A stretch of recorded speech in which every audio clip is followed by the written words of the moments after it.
Padala Star Nation sa ating balitang lokal. Humarap sa National Police Commission ang dalawang patrolman na sangkot sa traffic incident matapos sinarangan ang isang motorista sa Taft Avenue sa lungsod ng Maynila. Ito ay matapos umamin kay NAPOLCOM Vice Chairperson Rafael Vicente Calinisan na hindi totoo ang kanilang payag na nasiraan ang patrol vehicle. Aliwas sa naunang sinabi na nagkaroon umano ng mechanical trouble ang kanilang sasakyan. Dahil dito, humingi ng paumanin ang dalawang pulis ng Manila Police District na sina Patrolman Jerome Toledo at Patrolman Alvin Alcos. Dahil sa pagsisinungaling ng mga ito, ay narito, Star Nation, ang bahagi ng paghingi ng tawad ng mga naturang pulis. Yun po, humingi po ng public apology sa mga nakapanood ng video. Yung sa mga kapo-apo na uniform personnel. Yan po, humingi po ng apology sa nangyari po. Unang-una po, humingi po kami ng pasensya sa nangyari po. Lalong-lalo na po sa kay Sir Calinisan po, sa Station Commander at sa PCP Commander po, at sa taong bayan din po at sa mga kapwa ko po pulis na naging masama po ang tingin sa amin. Humingi po ako ng pasensya po. Samantala, Star Nation, desidido naman si Attorney Calinisan na sampahan ng kasong administratibo ang dalawang pulis. Narito naman ang ilang bahagi ng panayam kay NAPOLCOM Vice Chairperson Rafael Vicente Calinisan.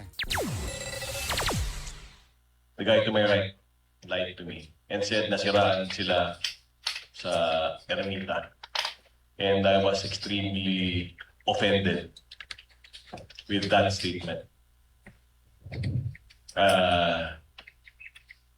That was a complete lie.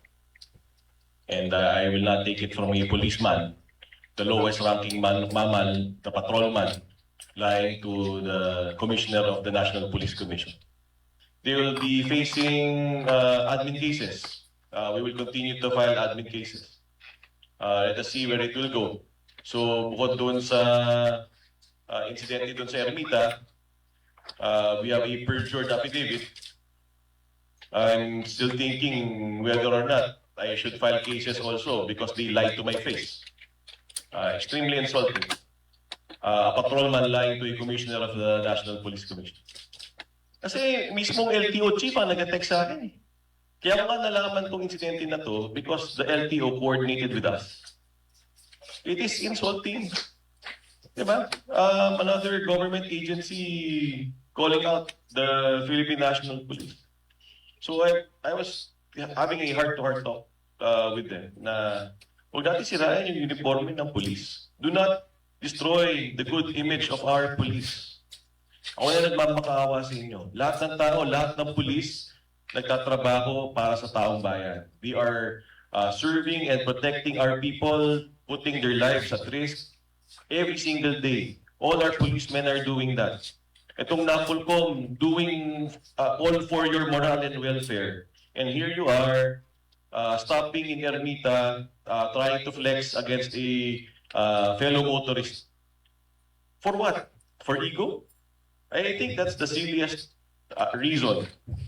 Diba? So, yun nga, I learned about it through the LTO chief personally, yes, last night. And I was deeply bothered.